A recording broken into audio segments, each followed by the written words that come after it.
So, a very good morning and a very warm welcome to all of you who are here this morning. And to those of you joining us on YouTube, then good morning, good afternoon, or good evening, wherever you are. And so today we start a series of 3 teachings on the on the Dharma, and it's an overview of this topic, the Dharma.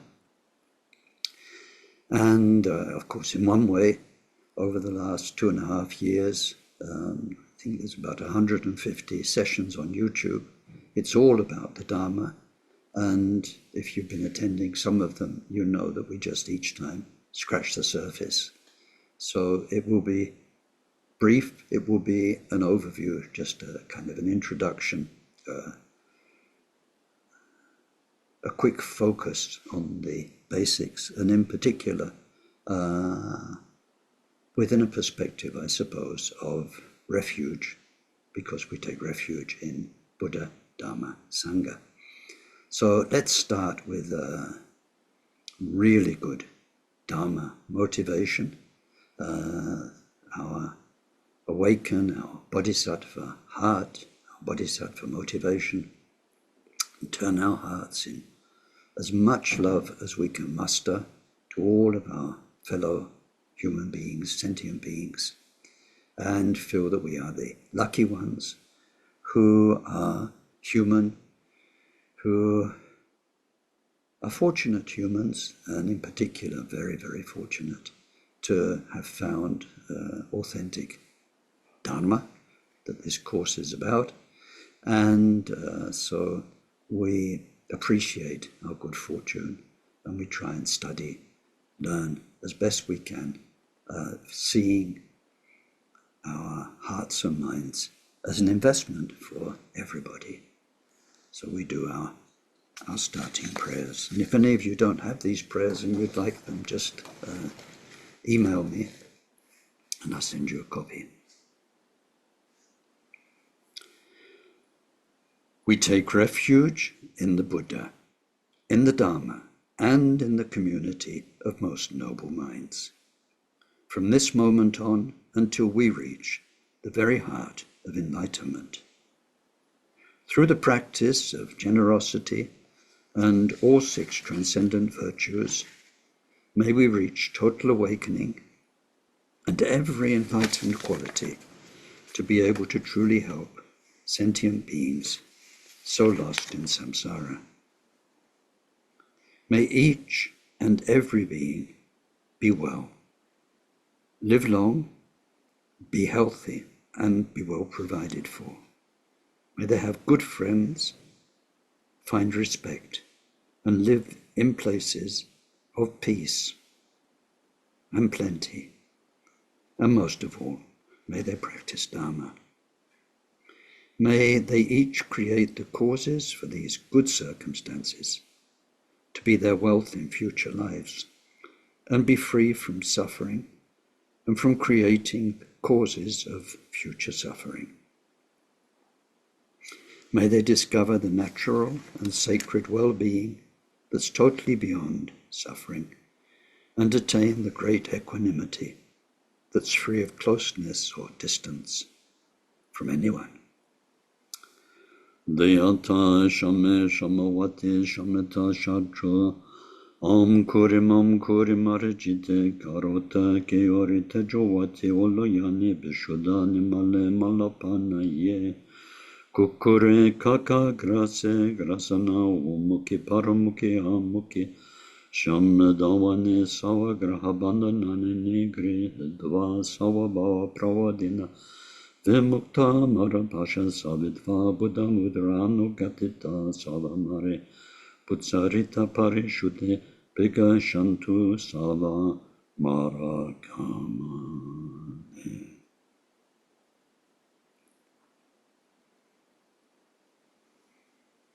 Glorious Guru, source of all blessing, ever present above our heads on lotus and moon seat, through your immense kindness, ever sustain us, that the accomplishments of body, speech, and mind flow from you, and we are one.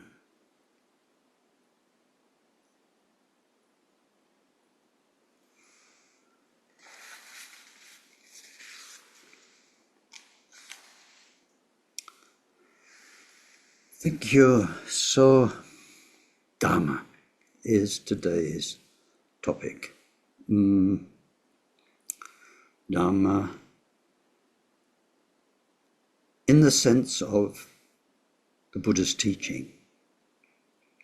Dharma is a Sanskrit word. It's not, well, maybe it is English now. Maybe it's one of those words that have been adopted in the language. It's probably in the Oxford English Dictionary by now. But basically, it's a Sanskrit word. And in the original, Dharma with an RMA is Sanskrit, Dhamma with double MA is Pali. In the original, it's a word with 10 meanings, at least 10 meanings. And some of them quite different, some of them similar but with different resonances. And so in this course, we're looking at Dharma as the Buddha's teaching, which is one of its main meanings, the teachings of great teachers. So it's a bit like a very precious, faceted stone. You can look at it in so many ways. It's not easy for me to know quite where to start. We just finished a course about the Buddha, historical Buddha, what the historical Buddha became, the three kayas, and the Buddha nature that is within us. In Buddhism, in our faith, or whatever we call it, then the main role of the Buddha, and this is very important, is as a teacher, and Dharma are the teachings. They're what the Buddha teaches. So we're looking mainly at Dharma in that context. In Tibetan, and I'm sure in Sanskrit and in Pali, the Buddha was very often called not Buddha. There are lots of words, Buddha, Tathagata, and so on, but very often called our teacher.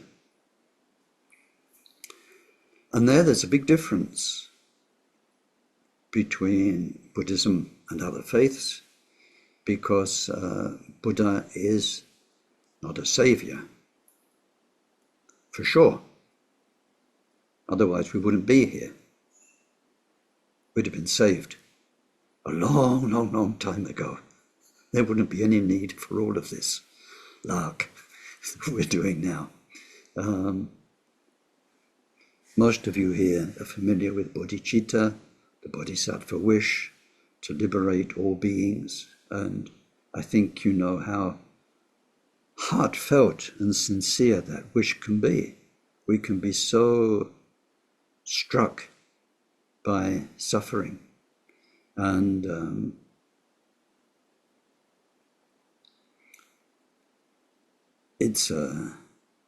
we just long to be able to help, to be able to bring something to other people's lives. And anyway, that's a long story. I think you know that feeling. And so then we see the Dharma path, it gets better and better. You go up through this level, that level, bodhisattvas, Buddha. In the end, what can you do? How can you help people? What can you do? So if we had raw power to take away suffering, to liberate other people, then there's been so many Buddhas, bodhisattvas in the past. And they weren't just taking one person each to liberate, they all wanted to liberate everybody. All of them wanted to liberate everybody. So did they all fail? Are we in a tradition of losers and failures who set out with a task of wanting to free the whole of the world and everybody and every sentient being from suffering. And we look around us, how well did they do? Oh dear. So obviously, either they failed or that's not what it's about. And so Buddha is the teacher, and as Buddha himself made it very, very clear, Buddha cannot save anybody directly. All they can do is give us the means to save ourselves and to spread the word, to spread the knowledge. Like we see, it's a bit messed up, but these days with social media, there's lots of people trying to spread the message about how you can live more healthily, eat more healthily, do this, do that. When there's something useful, then we try to share it. So the Dharma was the Buddha's teaching, mainly so that we can understand everything better, and in particular our own minds, our own feelings, and so on. And then we can function in a way where we suffer less and we create less suffering for others. So if we choose as our starting point Khenpoken, when we want to zoom into Dharma and start from the broadest view and then go down into the details, then of course we need to make categories. That's how we learn. We start to see differences, categories, and main aspects, main dimensions of what it is we're studying. So first we have two.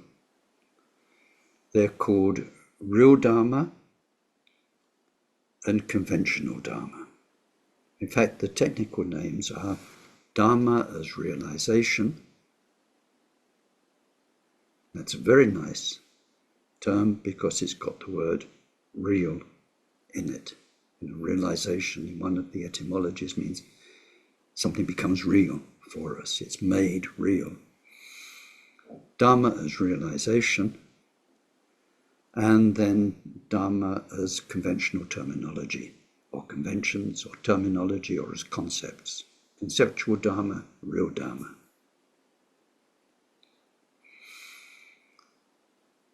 In terms of what the Buddha teaches, or what we have to learn,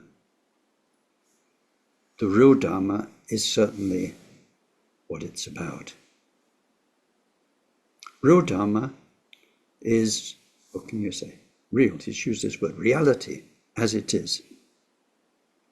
Reality. Conventional Dharma are all the ideas and words that describe that reality. And there's a huge difference. Words that describe something and the reality of something. Could take so many vivid examples of reality, like how fire burns. If you put your hand in a fire, the words, if you put your hand in a fire, it burns, you can understand. But if you've ever actually really put your hand in the fire, then afterwards you won't put your hand near the fire again, because you've had the experience, sort of.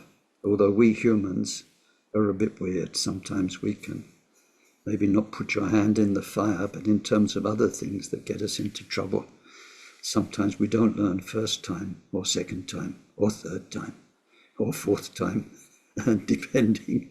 Sometimes we don't ever learn in the lifetime. We know, we draw our conclusions, but we do it again, and again, and again. But anyway, there's the real Dharma. So I already used the one example about a fire, or we have one Lama in Samiling. He used the example of romantic novels, like they call them railway station novels or something like that here. The cheap little novels, it's always a romance story, sometimes set in classical times that people read on trains. And so he said, between, like somebody who's never had a boyfriend, girlfriend, never been in love, never kissed, never made love, never had all those feelings of being enamored for somebody, but who reads about it in books. It's very different when it really happens. The reality, very different. But I choose, and I've got another example, which is one of my weaknesses. Your ears are pricking up now. You're thinking, oh, find Ken's weaknesses. Is he going to confess something terrible? So one of my weaknesses, they are called in France orangettes. Orangettes. And it is orange rind, orange zest and rind that's candied and covered in very nice dark chocolate. And they're a real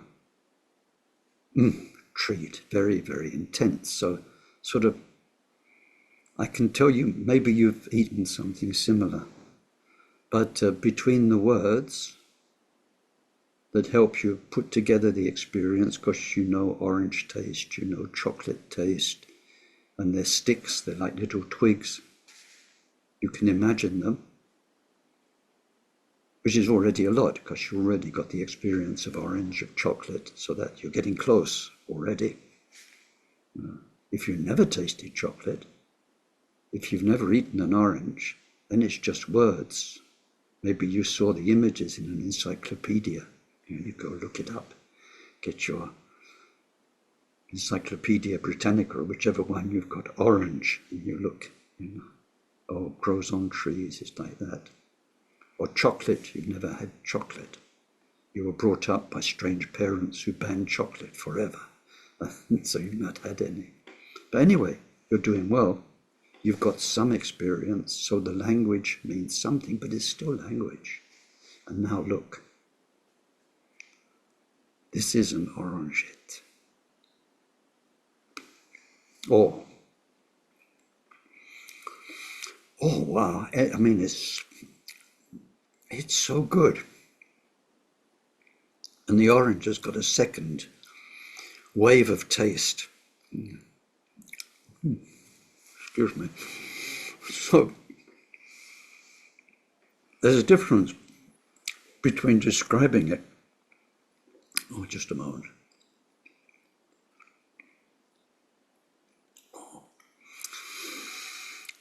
And actually eating it. So here's one for you. Oh, it can't get through.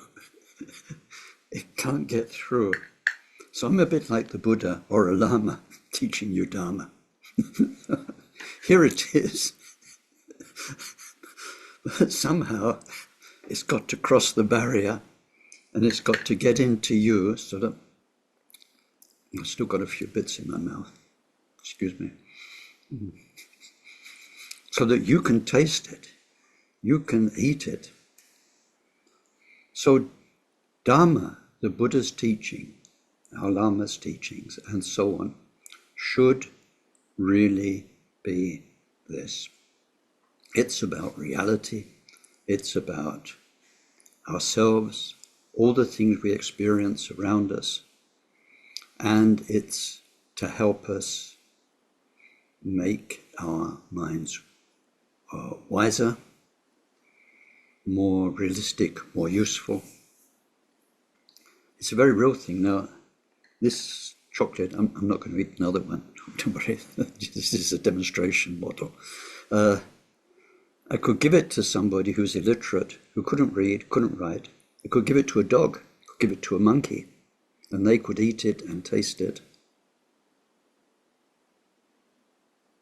Nothing to do with the words, the concepts of orange, chocolate, twigs, and all the rest.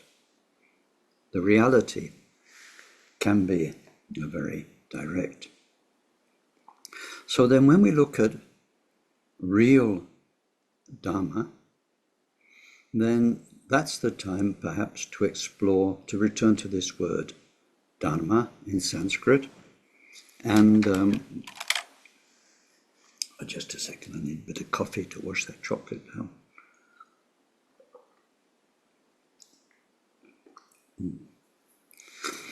So, Dharma has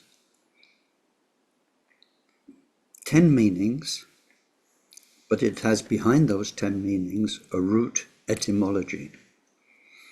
And the root etymology is what grasps the very essence of something, what gets it, what really, in English we say, what puts his finger on something, which really gets to the heart of something, which captures the essence.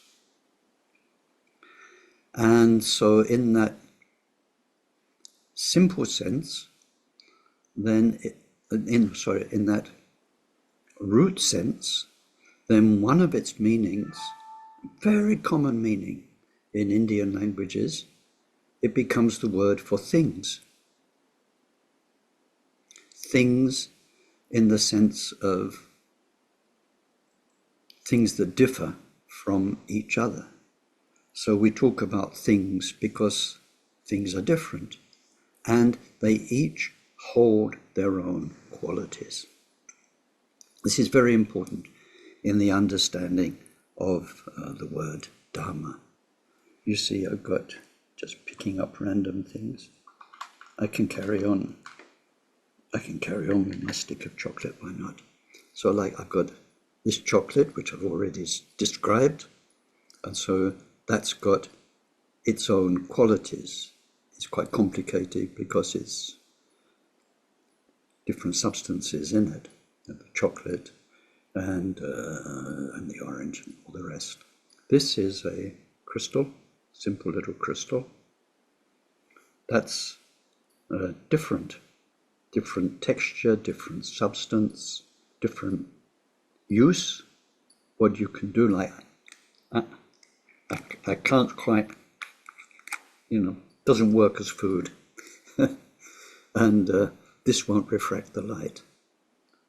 Things hold their own quality, and our wisdom can come to know the qualities that are held inside things.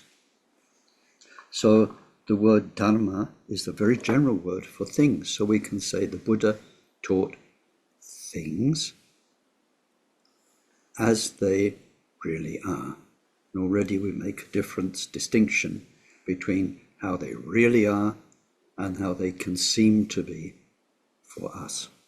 So it's a question of authenticity, a question of truth, that we are getting it right as we explore the universe out there, and as we explore our own universe of consciousness, perception, feelings, reactivity, and so on, that we are not deluding ourselves.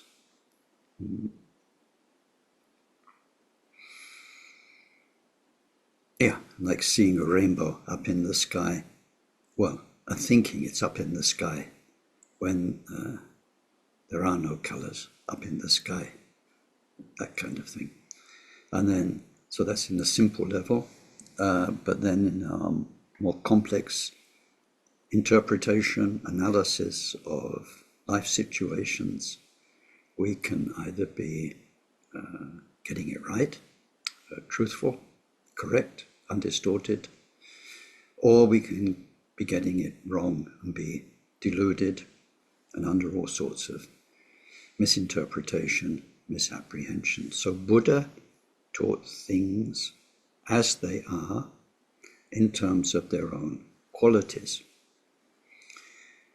But not only that, it's not just things like an encyclopedia of life's phenomena and mind's phenomena.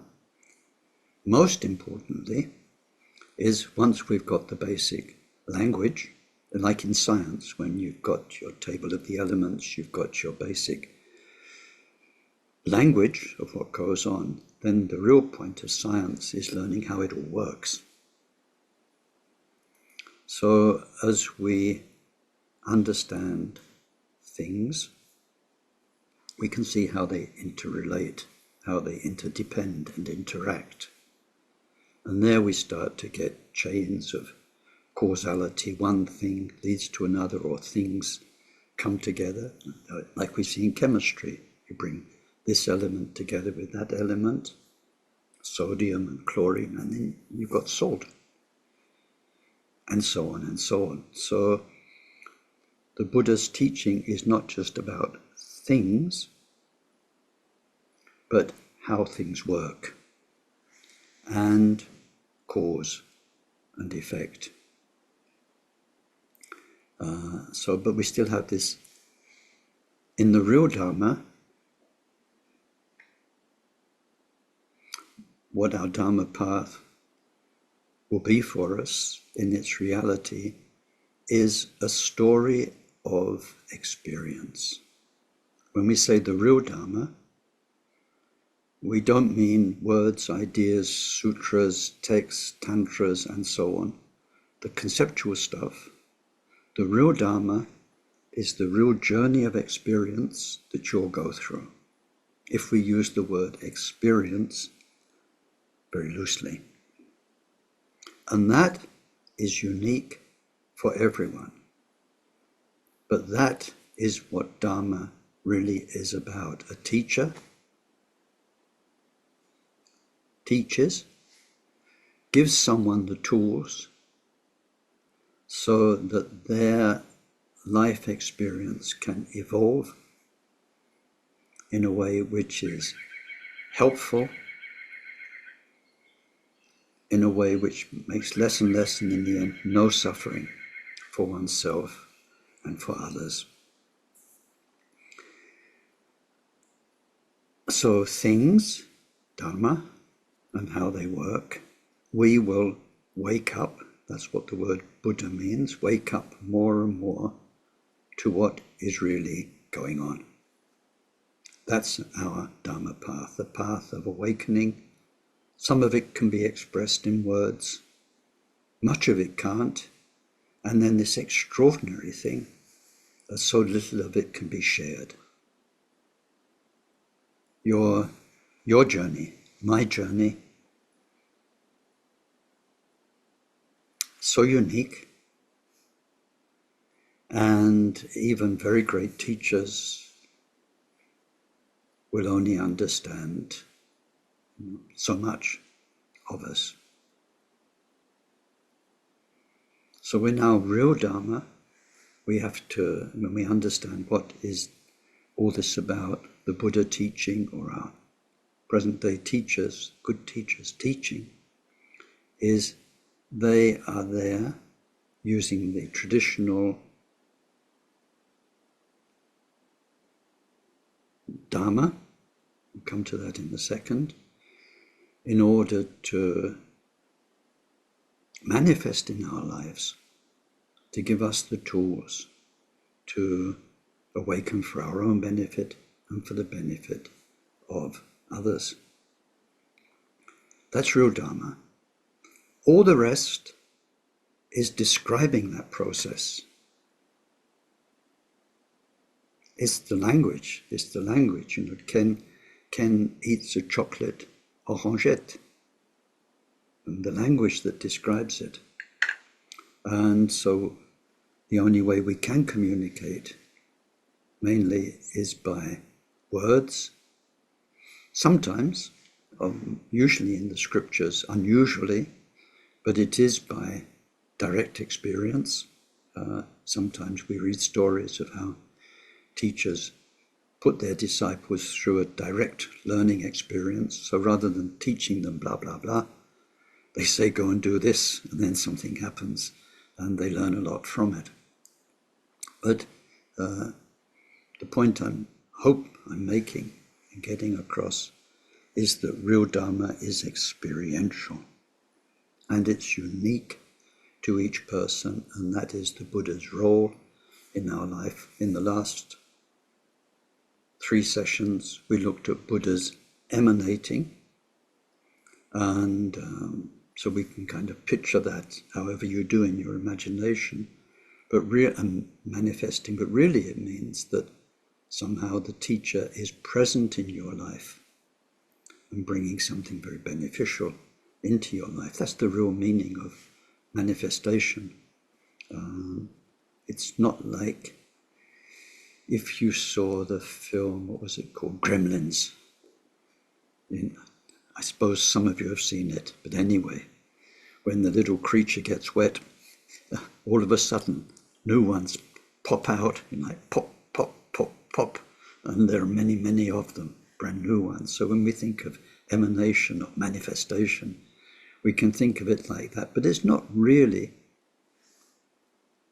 in terms of the source that we can understand it best.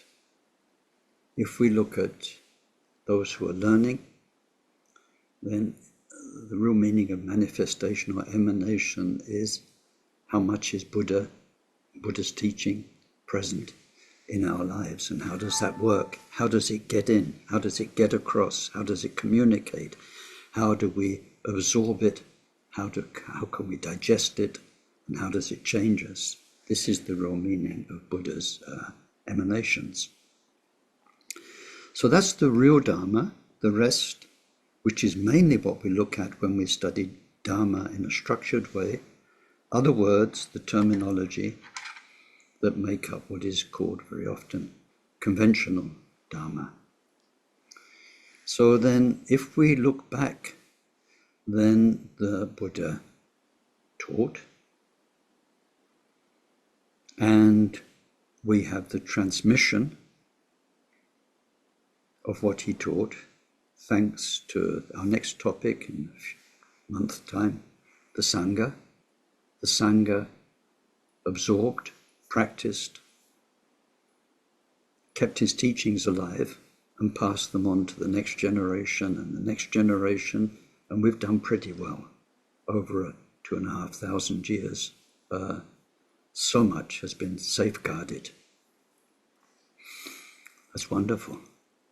So then we have the description, or we have the knowledge of what the Buddha taught, and that boils down in itself to theory and practice. So you have real Dharma, conventional Dharma. Now the conventional Dharma, what the Buddha taught, as we can describe it in words and write about it in books, was he taught us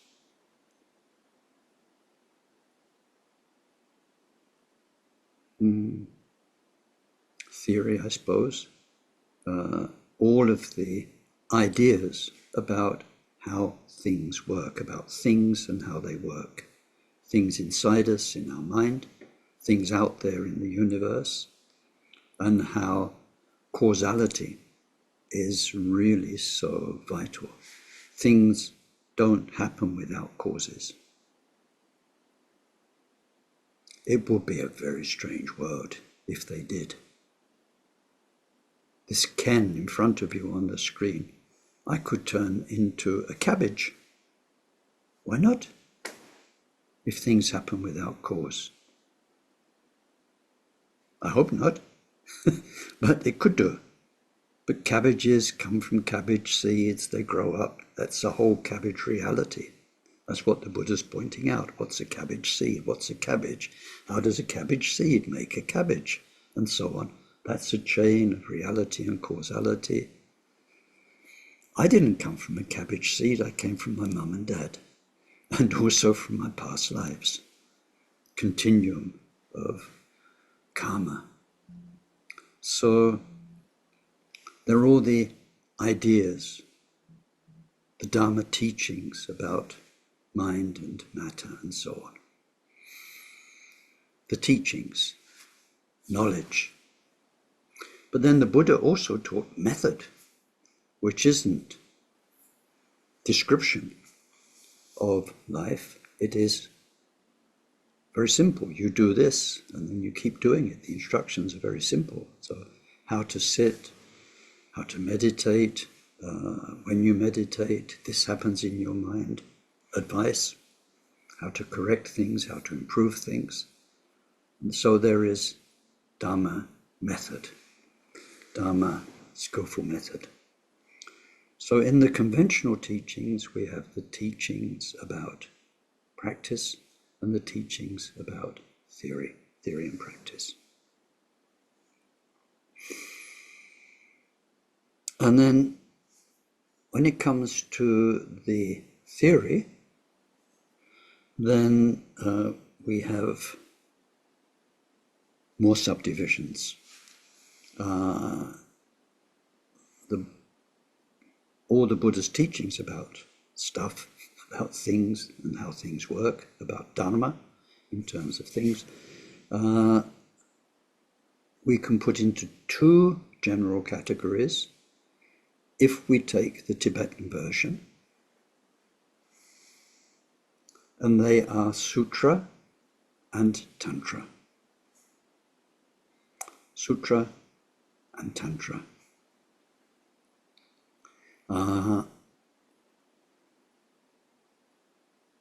If we go deeper into the sutra, part, that's the chocolate, then if we go deeper into the sutra part, then we get the famous three baskets, or the Tripitaka of the Buddha's teaching. Sutra, in this sense, means generally what can be transmitted through speech. What a teacher can talk about that can make sense to us, we can take away, think about it, develop it, and go on, go back, ask questions and so on. What can be communicated through speech and ideas, and then hence written down, once there was writing, then that is a sutra in general. If we look at what the Buddha did teach, in terms of what can be written down and basically understood, then we have the three baskets of, then we get the word sutra again. This is why I'm explaining this. Sutra as the overall thing, anything that can be explained, and sutra as one of the three baskets of the Buddha's teaching. So there you've got sutra and abhidharma and vinaya.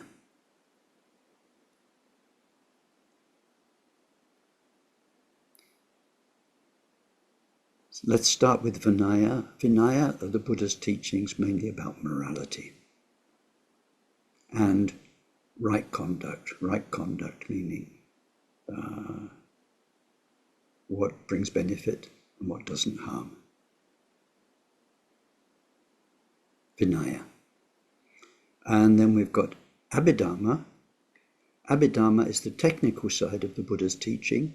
It's all the information about mind and matter and how all of the interaction and interdependence works, especially karma, cause and effect, but also a breakdown analysis of who we are into the five aggregates and all the other teachings. It is all the technicity, the technical side of learning about life.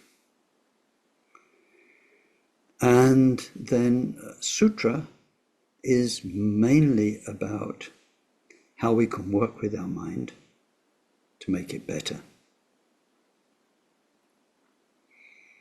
So mainly including meditation. Vinaya, morality, and abhidharma, wisdom, and then sutra, meditation. With that, if we don't use those three terms, vinaya, abhidharma, sutra, as the three main areas, but we look at what they're teaching, then we get what are sometimes called the three wheels of the Buddha's teaching. Although I can't help thinking of three wheels without thinking of those three-wheeled vehicles that we had in whenever it was, the 1960s and the 70s, Robin Reliant vehicles with just one wheel at the front that looked quite precarious. But anyway, the three wheels of what we're looking at, a vehicle that's moving on three wheels. So, you want all three wheels to be moving and to be working in harmony. You don't want one to be stuck. You don't want one to be out of proportion to the others. Three things we need to cultivate in a balance with each other. So then what did the Buddha teach?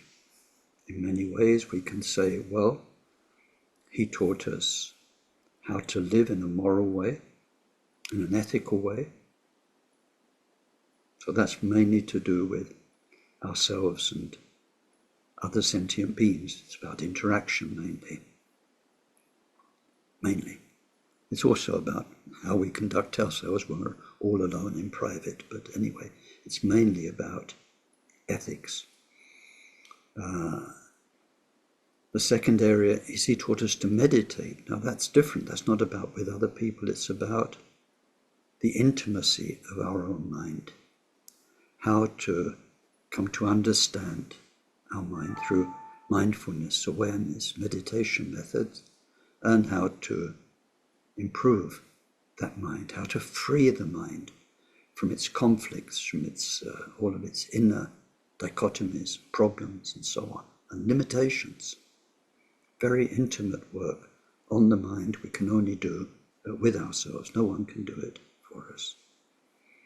So that's mainly the second area of Buddha's teaching. The third area is wisdom development, which applies to everything.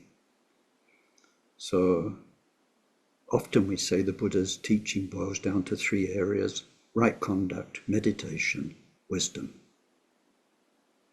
Vinaya, sutra, abhidharma are the collections of the Buddha's teachings. And they called the three baskets and they must have been big baskets, but the idea is you can put all the teachings about meditation and sutra in one basket, and all the teachings about right conduct, vinaya, in another basket, and all the ones about abhidharma, wisdom, in another basket, and there you've got the three collections of the Buddha's teachings.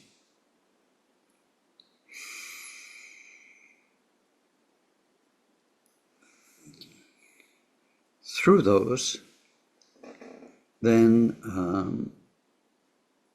we get some of the more common and very, very useful definitions of Dharma. And when people say, what is Dharma? What is Buddhism? And so that's things like the path of peace. The path of peace.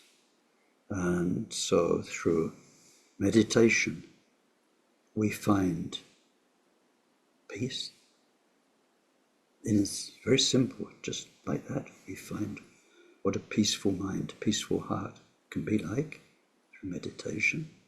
Through meditation, and then through the Buddha's teachings on right conduct and wisdom, combined with meditation, we can be more and more at peace with other beings, life around us, with the fact of being human, the fact of being incarnated, faced with the karma we have and so on. We can be more, rather than at odds with things, we can be at peace. We're not troubled by life. We have more understanding and we've worked on it. So path of peace is a very good description of the Dharma, and in particular it's very, very useful because it has the word path in it. So there's one old thing, I hope it's, how can you say, been and gone by now, but I remember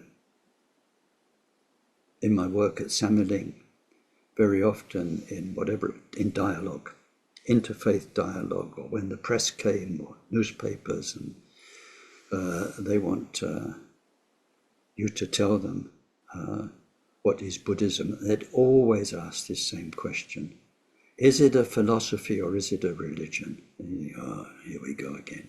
And then you have to explain it's not really a philosophy and it's not really a religion.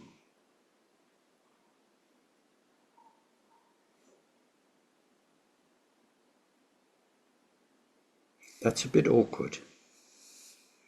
Because at first, when questions, then the, I don't know what you call it, purist point of view, purist reply would be, no, no, no, we're not a religion. And no, no, no, we're not simply a philosophy. It's not what it's about. And the answer being, that we'll come to in a second, it is a way, it is a path. It's a path of work that we follow. It's a path, it's a journey, it's a process.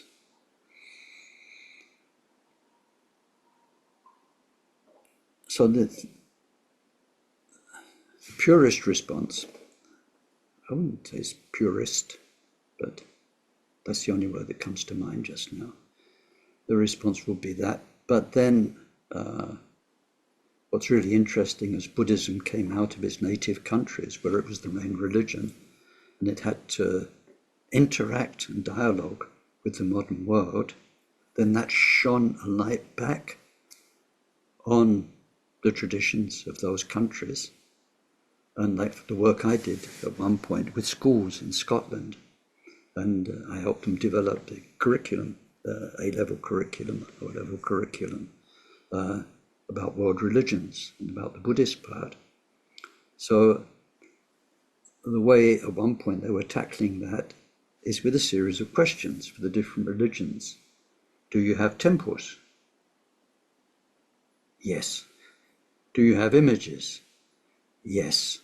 Do you celebrate rites of passage? Yes.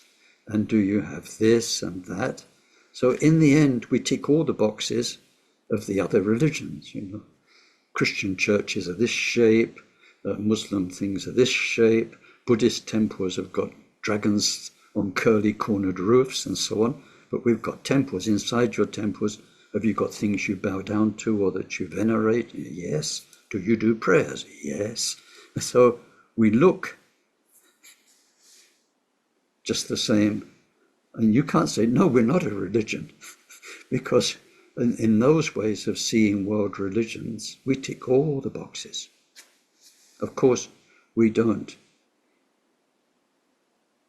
have all of that because of a belief in a god or a series of gods, so there are differences, but basically these days, the way Buddhism's developed, there is religion in it, but it's not primarily a religion is the point. And it's the same with philosophy. It's not based on ideas. We've got lots of ideas. And the Buddha's teaching is a lot. The Tripitaka is more than 100 volumes of text. It's more than 100 volumes and, just a minute, I wrote it on a piece of paper somewhere. Go on. 4,569 texts, discourses, in 100 volumes. So the volumes of scriptures are just collections of texts, 4,500 and something texts. So there's lots of ideas, and there is a philosophy in that. We'll come back to that later.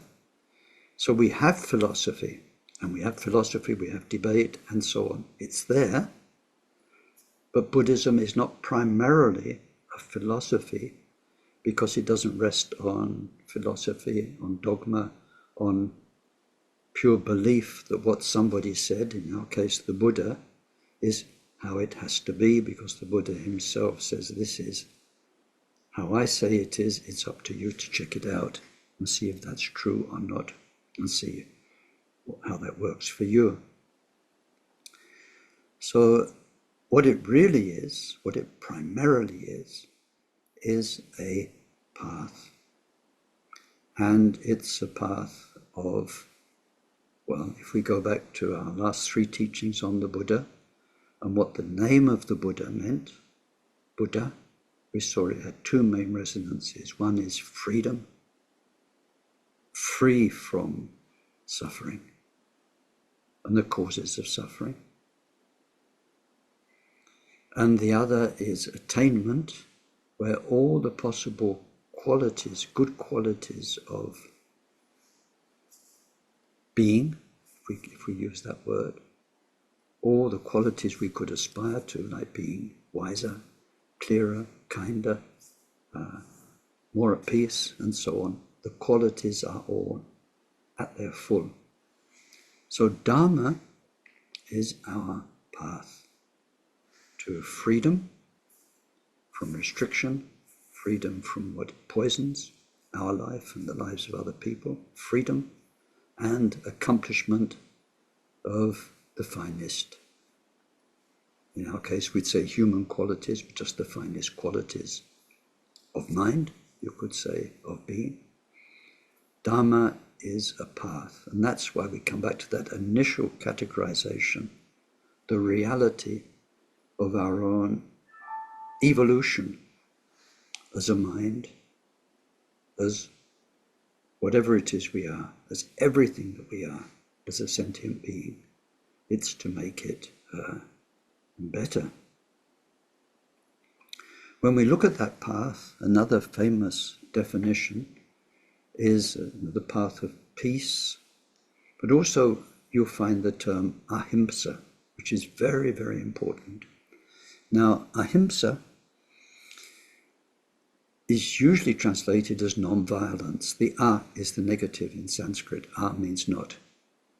So ahimsa means, it actually means not harming, not damaging.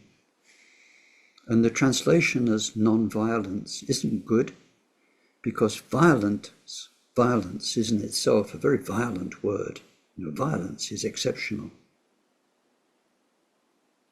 isn't it? Violence of mind, violence of physical activity, violence of speech is a very unusual, exceptional case. And we're not looking at that with ahimsa.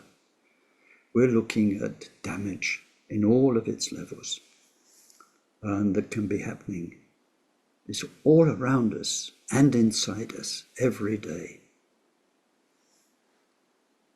We're making trouble. We're causing damage. We're making things worse.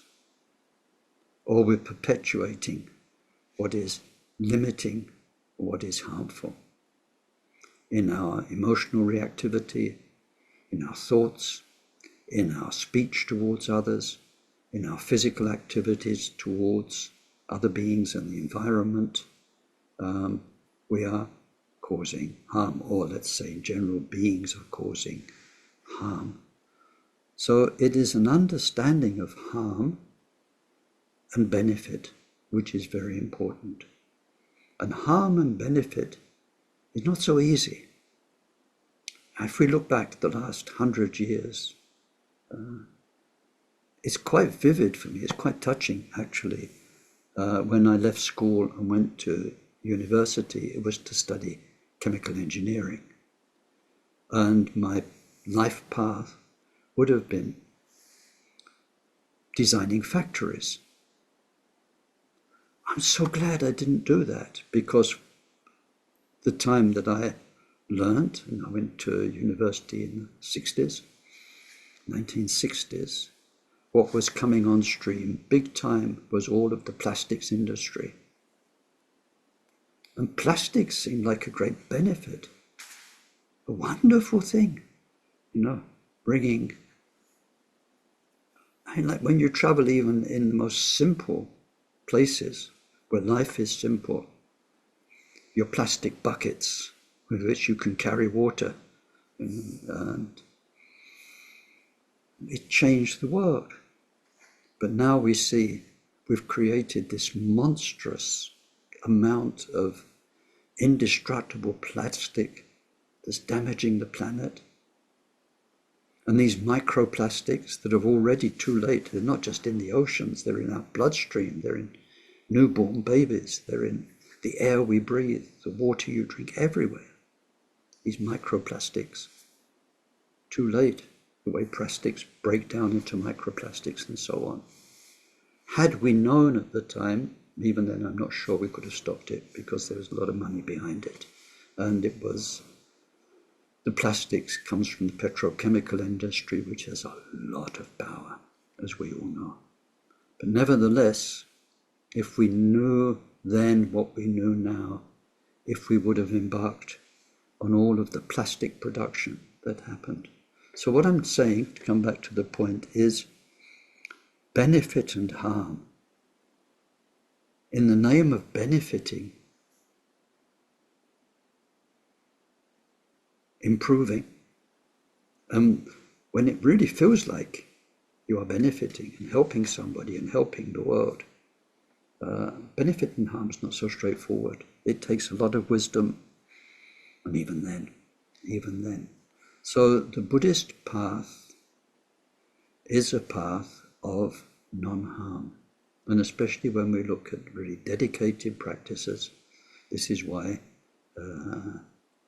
they reduce everything.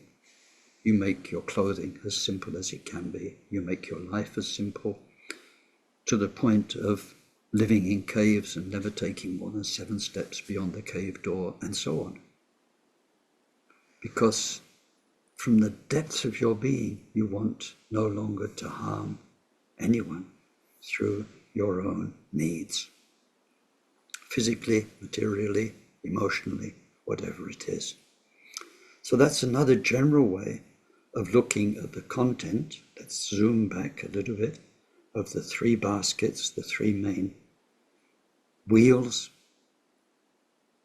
drives of the Buddha's teaching, of pure conduct, meaning non-harming, and that same pure conduct in our mind through meditation, not hurting ourselves anymore through the way we misuse our mind, and then tackling the ignorance which is behind our harmful conduct and our lack of a peaceful, balanced, harmonious mind.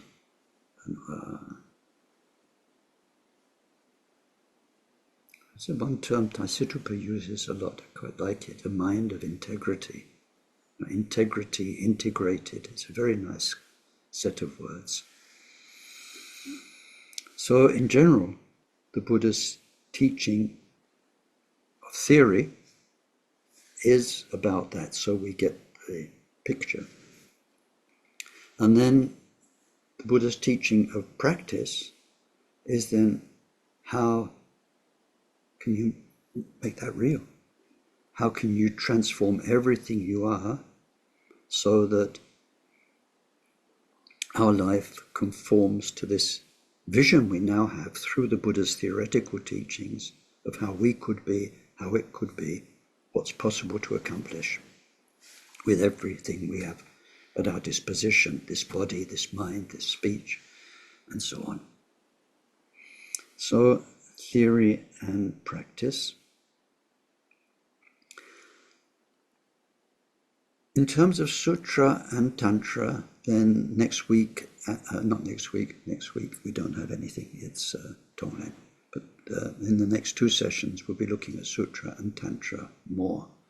Today, I need to come back to a topic which is from the Tibetan analysis of the Buddha's teaching, very important, and that we've covered before several times in the last couple of years. So there are more extensive teachings from me on this on YouTube, but it's the topic of the 3 turnings of the wheel of Dharma. So that's the terminology. It sounds very powerful in the original, this turning the wheel of Dharma. And of course, if we go back in time, wheels, fantastic things. I mean, we take them for granted now. Even you've got a watch, you've got wristwatch, you've got lots of little wheels inside. And wheels we use for so many things.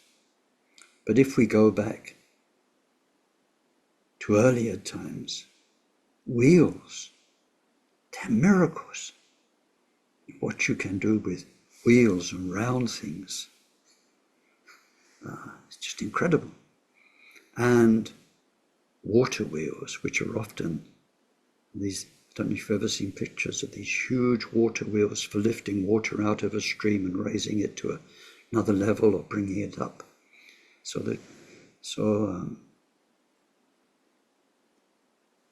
Turning a wheel comes with a feeling of power, of getting something done in a sort of wonderful way. So we say turning the wheel of Dharma. And when we look at, now in general, at Dharma, the Buddha, that we've just been studying, teaches. But what do they teach? They all teach the same thing. So when we say Buddha attained Dharmacharya in the last sessions, and then what is Dharmacharya? We looked at it mainly as three things. Dharmacharya is inseparable: wisdom, loving compassion, and power to help people, power to help them through teaching, manifesting in their being, becoming part of their lives. Wisdom, loving compassion, power. That's Dharmacharya, three things without form, without shape, and so on. Endless, universal, the true nature of our mind. But because of the wisdom and the loving care for beings that's innate to the purity of mind, then there are all of these Dharma teachings. Everything is known. The wisdom means there's a clarity that knows everything, every Dharma, just as it is, without projection, without confusion, without mistake. Everything is just what it is. And not just everything is, but all of the chains of causality, your karma, your story, my story, is simply what it is. So vivid, so vivid. My chocolate, just there, so vivid. And there to eat, to taste. Dharmacharya is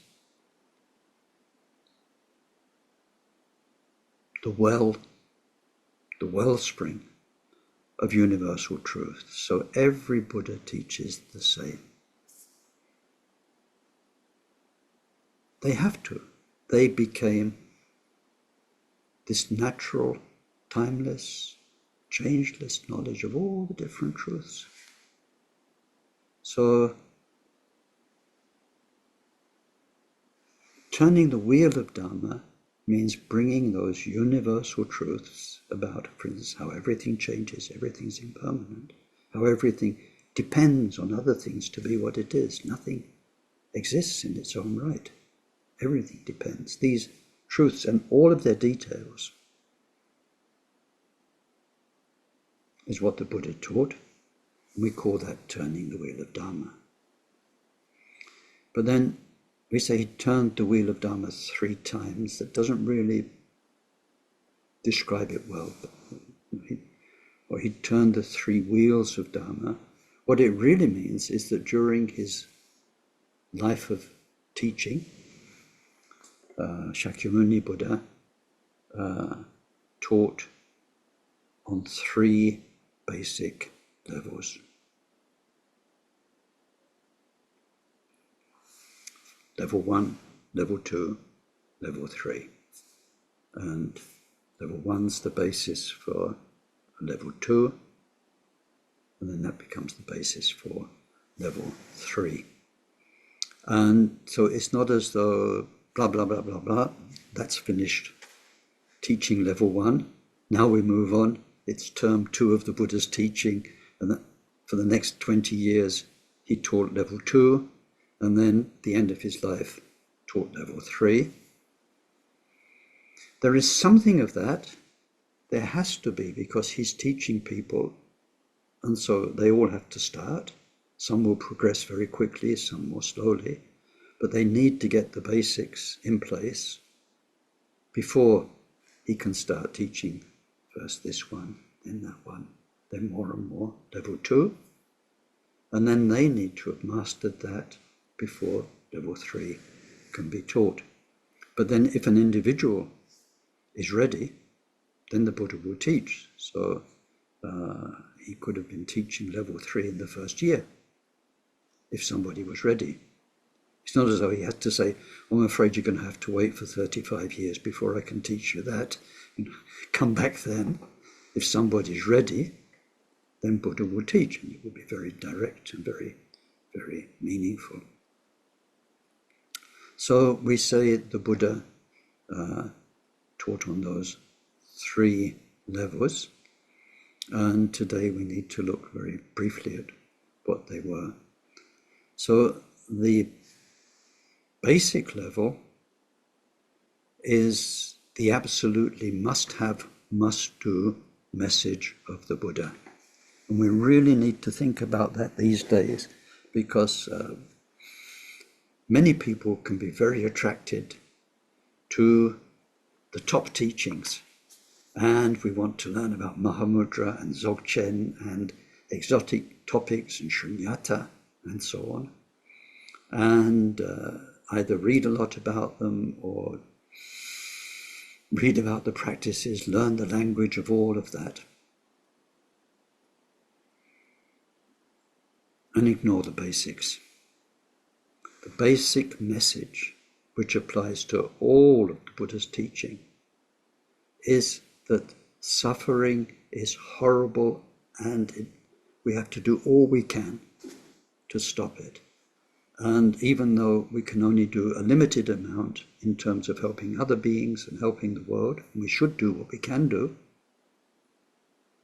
the area where we have the greatest opportunity to reduce causing harm, hurting ourselves and other beings, is of course with our own life, in our own life, by applying it to ourselves, taking one more harmer out of the story, ourselves. And we must understand what is damaging and why do we do it and how does it come about. And so then we have the teachings about getting out, and getting out for first reducing the harm, but then getting out of the cycle of existence, of rebirth through the power of karma, once and for all, so that one's not born in a body. And once you have a body, of course, you've got sense organs, you've got a stomach to fill, you've got hormones and all the rest. A lot happens just through being born in a body. Being in one of these things is weird. Is weird. We get a little break in between lives where we get a kind of bigger picture of the extent of mind and all of its manifestations. But then all of the power of past karma draws that mind that's had a brief moment with everything. And there you are inside the cells again and developing a whole new story in which we create more of the same and we pick up the old habits and the people from before come back and so on and so on. I don't need to describe that more. So the basic message is it possible? What is suffering? And then the second, we call that the first big truth. And the second message, why? Why is this person ill? Why is there war here? Why is there famine there? And of course there are immediate causes. People make wars. Leaders take their countries to war and so on. There are the immediate causality, of course. But then what's behind that, and what's behind the behind of that? What's going on in the sort of longer term picture rather than the immediate causality?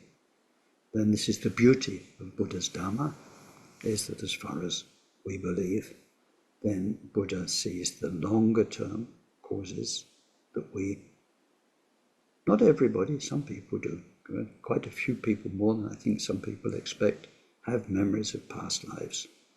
And I mean quite a few. So then the causes behind the causes, we understand. The causes of suffering. So what is suffering in the first place? Big truth. Second big truth. Why? Where does it come from? Third big truth. Is there an alternative? Is there, what can we call it, being without suffering? The end of suffering, or the absence of suffering, as we saw in many courses, is called nirvana. Nirvana isn't a state. The word nirvana doesn't describe a state of being. It describes an absence. It means no more suffering. Is that possible? Is it possible to get out, and to get out forever? So that's called the truth of the end of suffering, or the truth of peace or of nirvana. And then the fourth truth is, well, how do you get it? What is the causes of nirvana? So the four great truths, the four big truths, are suffering and its causes, liberation and its causes. So all of that is about suffering, if you look at it. Getting out of it, what is suffering, and how to get out of it. And that should be, as Buddhists, our prime objective. That is what Dharma is about. The main point. So the first turning is that. Now, it's often called the Four Noble Truths. I don't have time to develop that today. I have very often in the past. It's the term you see everywhere. It's a bit mistaken. But then we need to look at the 5 stages of the path in all the traditions, not just Mahayana, to see how that term, the 4 truths of noble beings, was the actual meaning. The 4 truths for Aryas have been adapted as 4 truths for everybody. The 4 truths for Aryas, noble beings, liberated beings, how it is for them is not quite the same as it is when we hear these 4 main truths for the first time. So anyway, that's a whole other story. So I call them the 4 main truths, the 4 great truths, 4 truths, is the way we sum up the first level of the Buddha's teaching. If one practices the 4th truth, the path to liberation, then what can one attain through what the Buddha taught on that first level of teachings? Well, you can attain just what it said on the packet: liberation from suffering and rebirth. And we call that state an arhat. But you're not Buddha. You haven't attained Buddhahood. You're not like Buddha. You've got out of what was problematic. So there is the freedom aspect, but you don't have all the qualities of Buddha's mind and being and everything that Buddha was. So in the second turning of the wheel of Dharma, for those who've digested and practicing the first turning teachings and who have an innate propensity for love and compassion for their fellow beings, then the Buddha taught the Mahayana, the Bodhisattva path, of how we can not just get ourselves out of suffering, but how we can help extensively many other beings get out of suffering and become Buddha ourselves. So the second turning has 2 main points. One is how we can become like Buddha for ourselves. And the second point, how we can help many other beings through compassionate love and through all the 6 paramitas that we studied a lot.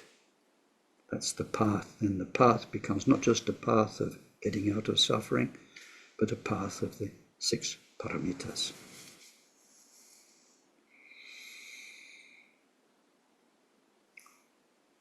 A lot of that path of the 6 paramitas involves understanding shunyata, which is understanding the vast complexity of interdependence. That's what shunyata is about, voidness, emptiness. Shunyata is about the vastness of interdependence, how nothing exists all by itself. Everything depends on other things, and those other things depend on other things, in time, in space. So this destroying all our illusions of fixed things is very much part of the second turning of the wheel of Dharma. When we look at that in detail, it's working on our own projections of other people and the universe, and taking away our preconceptions, our fixed ideas, and leaving us in a very open state in which we can realize things as they are. Not bringing our own stuff, our own projections, our own analyses, but a mind which is very awake, very, very open, and just knows things as they are, senses everything as it is. So that taking away of preconceptions is very much, we find, embodied in Nagarjuna's teachings on shunyata, voidness, emptiness. It involves a lot of destroying illusions. If that has been properly done, and that is a big if with a big I and a big F, if that has been properly done and one's mind isn't immediately jumping to conclusions, and we're in that state of great open lucidity, then the third turning of the wheel of Dharma is about Buddha nature, where Buddha can bring us to a realization of the truth of our very own minds. The truth that otherwise, without the extensive second turning teachings on shunyata, we would immediately misinterpret as God, the universe, life, and we'd start putting little post-its on it every millisecond. It's this, it's that, that's God, it's the universe, it's doing this, it's that, it's that, it's that. Shut up. Just let it be as it is, if you can. And then, when that's possible, then this true Buddha nature of our mind, where everything, all the Buddha Dharma path has to end up there, has to end up there. If that's the truth of being, the truth of who we are, all the Dharma paths have to end up there, whatever name they give, whatever tradition it is. If there is one natural truth of being, and if other religions call that God or whatever, doesn't matter. If there is the one timeless, changeless truth, it has to be there. So the third turning of the wheel of Dharma is the direct, we call it, introduction, is best translation. It's often translated as pointing out, but then Taisitabo often says, there is no pointing, there's nothing to point out. It's called an introduction to the true nature of everything, which is called Dharma Ta. Dharma, we had at the beginning. Dharma means things and the way they work. Ta, in Sanskrit, is like ness. And it's so nice, it's so kind of sweet and simple. It's like the thinginess of everything. We discover the thinginess, all the things and how they work and so on. Dhammata. Dhammata. So there's a lot more to be said. but I think we covered quite a few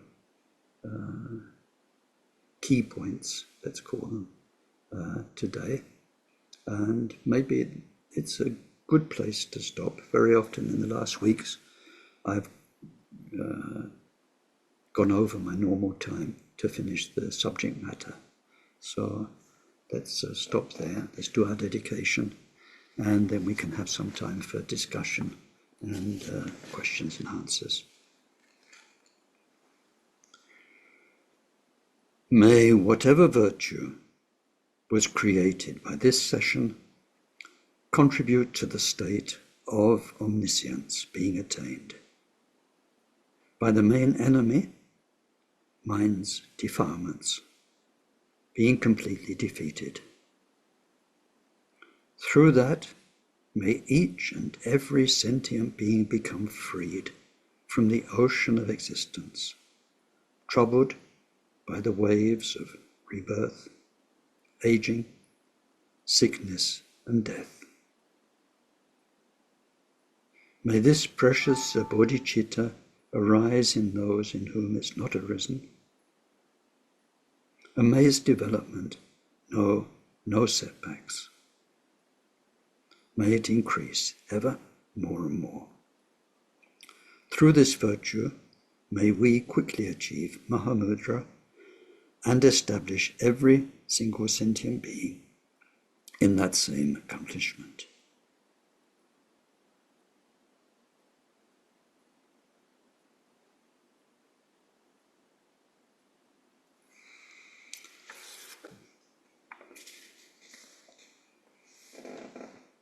Thank you.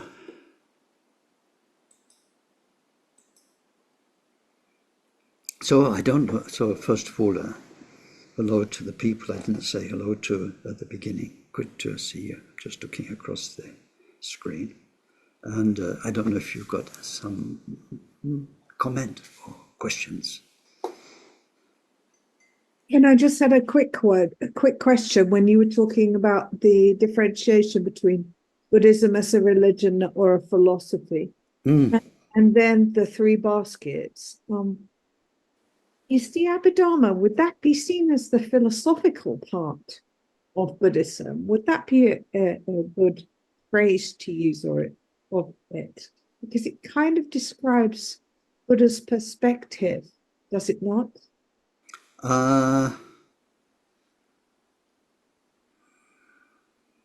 Well, as a philosophy, yeah, it's the main one, I suppose, but I can't see how you can exclude the other two aspects either, because I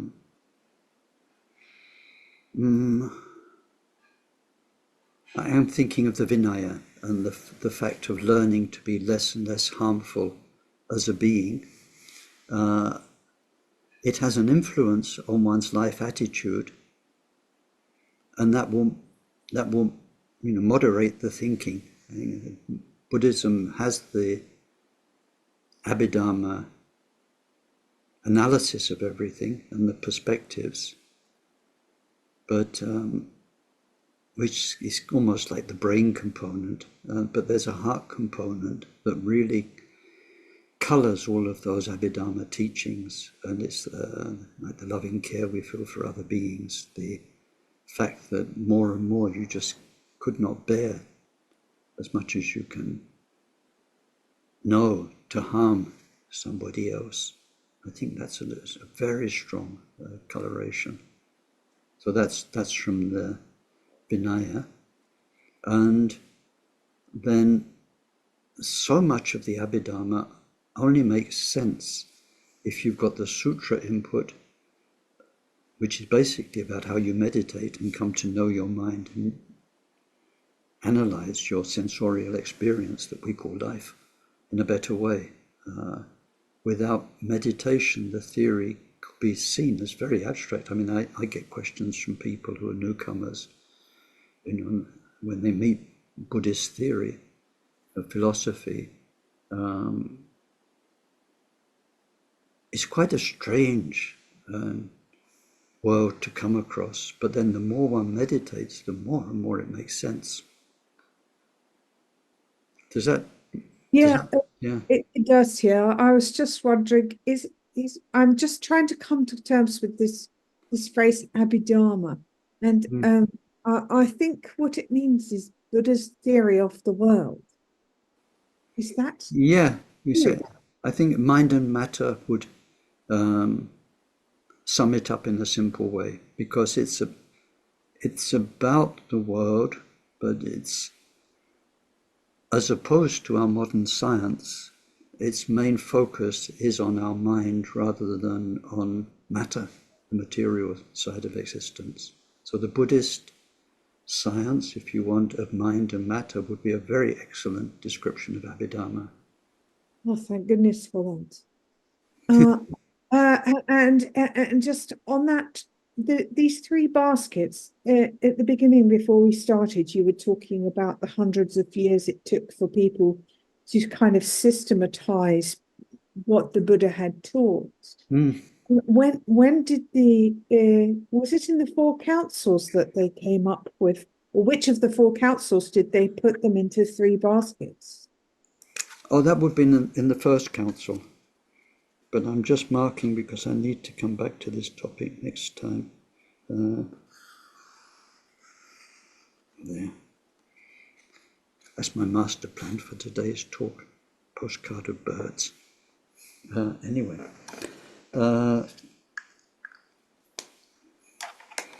Yeah, the three baskets. Well, people have got different theories about this.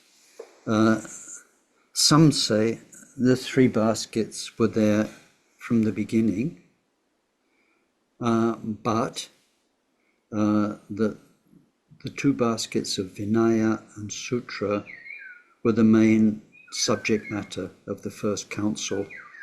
The abhidharma was implicit in the sutras, but it wasn't what it became 500 years later. So I say a bit now, but I need to say it again for the official talk next week. As I said earlier on, the Buddha just taught people in response to questions, and it was in no way organized. Looking back on his teachings, then scholars over the centuries extracted, everything he said on this topic, on that topic, on karma, on meditation, on the dhyanas, and they gathered the teachings together. Not only did they gather them, but then as time went by, and especially in the 1st century BC, 2nd century AD, or Common Era, whatever you call it, but in those 200 years, there was a huge effort of analysis and structuring of the Buddha's teaching, which led to abhidharma becoming a huge thing and actually coming to the forefront beyond the sutra and the vinaya. So they say that because the abhidharma analyses, all those laundry lists of the so many this and the so many that we get from abhidharma, it all comes from the Buddha's teaching. So it was there when the Buddha's teaching was put together in the first council, but it wasn't structured and organized as later scholars did it. Then if we look a bit closer, in the first council, it gets a bit messy, because in the first council we see basically a tension between two of the main people in the Sangha, Mahakashyapa and Ananda. Ananda, the Buddha's cousin, he had a total recall memory, and he'd been present at more of the Buddha's teachings than anybody else. So he really knew, and he was Buddha's companion longer than anybody else. So he really was very, very close to the Buddha's teaching. And he was a really beautiful, loving person. He cared for the Sangha. When we come to the Sangha teachings, we see he played such a wonderful role of bringing harmony, sorting out problems. He was a huge mother figure for the Sangha of his time, and the voice between the Buddha and the various people, because he was Buddha's companion. So there was him, who had a certain, whatever you call it, personality, whatever you've got when you're that far advanced, whatever's left of your personality. There was him, and Mahakasyapa. Mahakasyapa was very much a lone meditator. Whenever he could, he'd go off and meditate.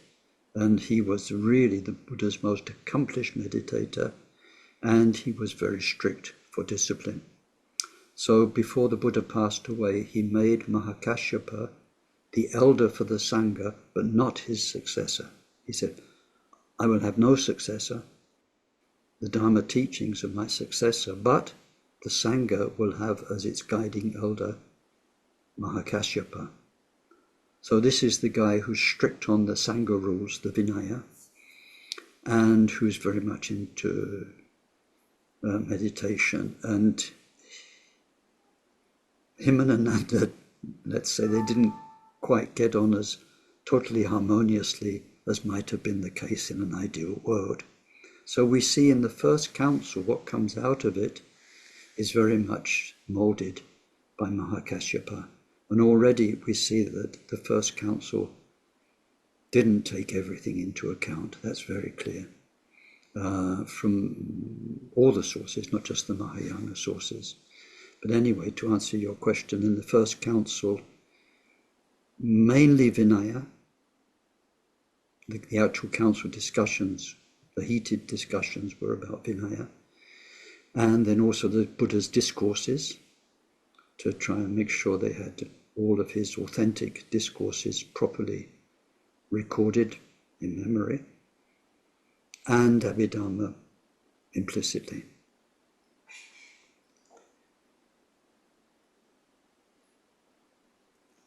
Ken, Yes, Chris.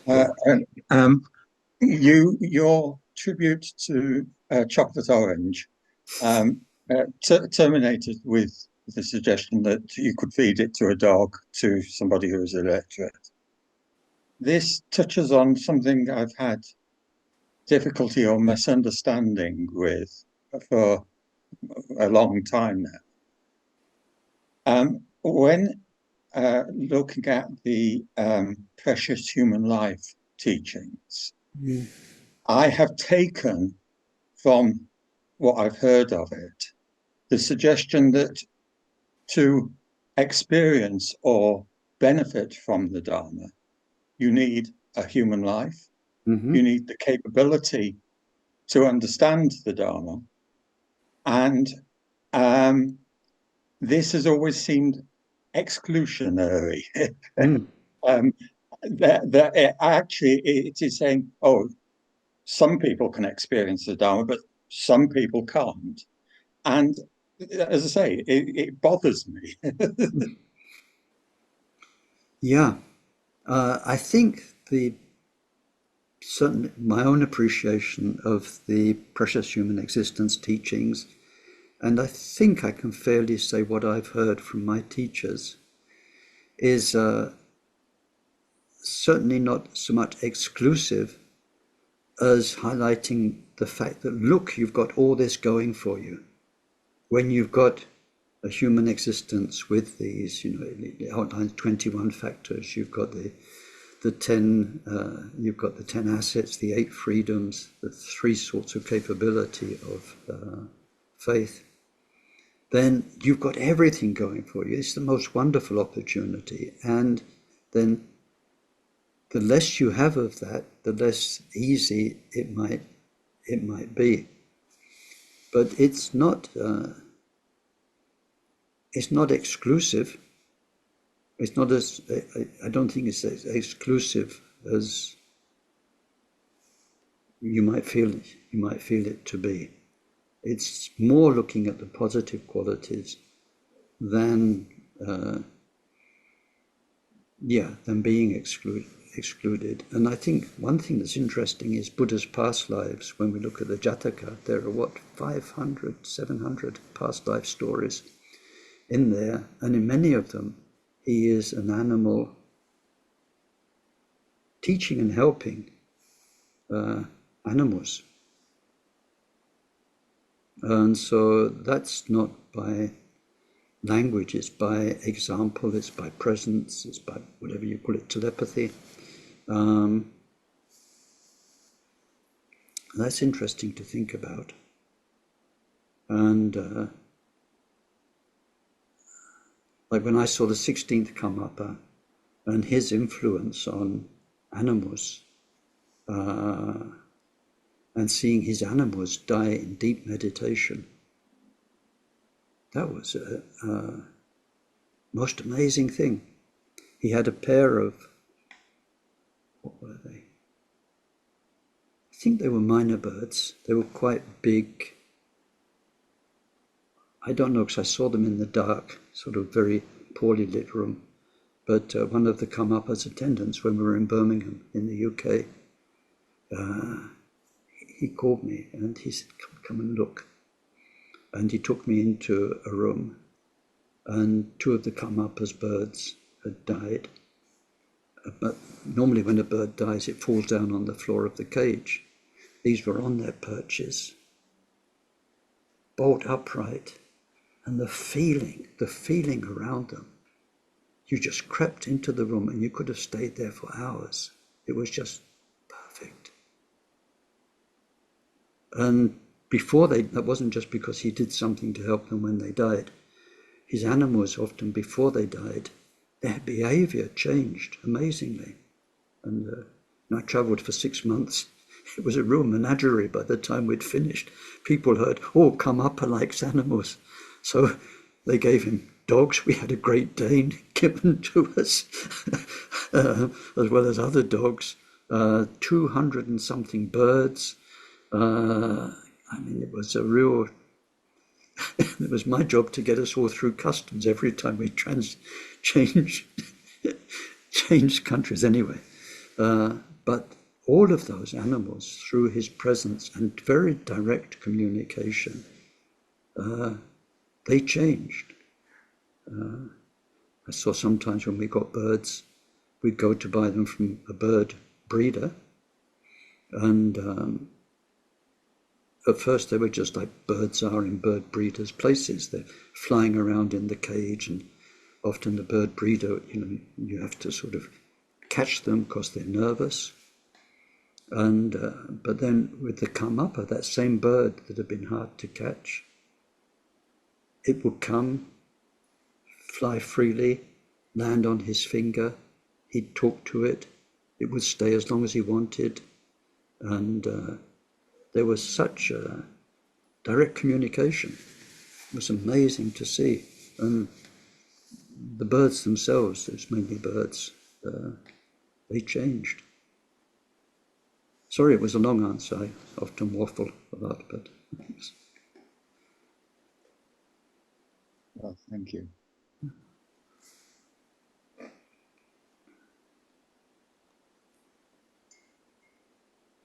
But whereas I could give the dog the chocolate, for instance, now that second chocolate's been sitting there all the time. It's really tempting. I couldn't tell the dog about sensorial temptation and what it gets into you. Chocolate is not good for dogs, Ken. No. But you try telling them that.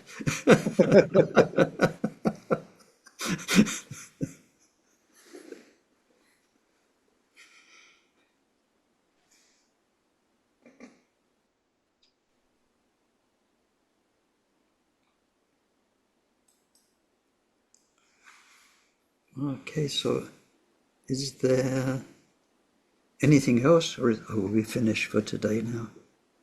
Feels like we've finished. Okay, going. Gone. Thank you very much. Okay. Thank you very much. Okay, so see you Thank you. In 2 weeks' time, next week, for those in the Tonglen group. Thank you very much, Ken. You're very welcome. Very Thank welcome. you. Good to see you. Thank you. Sharon,